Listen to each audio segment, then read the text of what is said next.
This is a Doc Talk podcast short with Dr. Jenna Burton and me, James Pikeway. Getting out there and the sun is we can get heat exhaustion, heat stroke, all these kind of things. It doesn't actually have to be too hot for that to happen. And especially if you're going to be going away on vacation, it's something you want to think about. But here's something that's kind of interesting in my world is I was starting to notice midday, even when I was in the office, I was starting to feel a little bit sluggish and, maybe head's starting to feel. So I started taking a no sugar added sachet of electrolytes. Yes. Yeah, I knew you were going to say that. And my wife said, "What are you taking electrolytes for?" And I said, I'm experimenting here, but I want to see if this actually does anything. And I'm starting to think that even when I was in the office, I was getting dehydrated and didn't realize it because I feel a whole bunch different, especially after doing this every day, taking just midday. Midday sometime between, 12 and 2, I'll have a dose of electrolytes. And I found over a 2-week span, by the end of those 2 weeks, I just feel like a different person. It's rather odd. No, I'd say it's a bit of a trend actually that's coming in. There's a lot of these drinks. You see them in little sachets and you put them into some water and they're really being promoted at the moment. Some of them even have caffeine if you're a caffeine lover.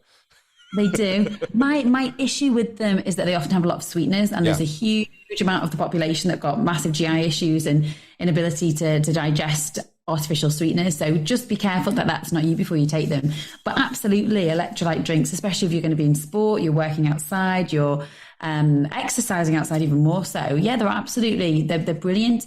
I prescribe them regularly for people that have got diarrhea or vomiting because it just helps maintain that homeostasis inside the body. So they're certainly not a bad idea if you can tolerate them. Also, good to just drink plenty of water too when you're out and about.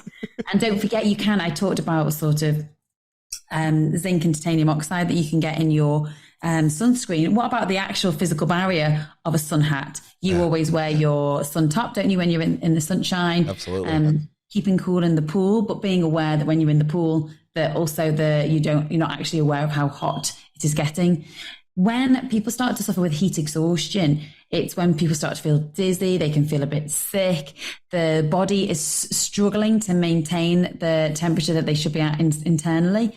And that's a time that you want to get out the sun, maybe take a coolish bath, maybe put some ice packs underneath your armpits or around your neck. That's considered the area that you want to try and cool down because it's kind of closer to the heart and the head, etc. It's kind of more central. And you really have got to be very aware that that's time to really rehydrate. Take your electrolyte drinks, James, because once you get to full-blown sunstroke, that's actually a medical emergency that requires any treatment. So and I just think it's worth reminding people that it doesn't have to be too warm. And if you're just out in the sun, you're out in a warm day and you're not drinking enough liquids and that's liters of liquids. It's not just I'm going to have a can of 7-Up or something. You need to have liters of decent liquids, which I don't think a lot of people do. Kids don't for sure. And lo and behold, then we start running into trouble.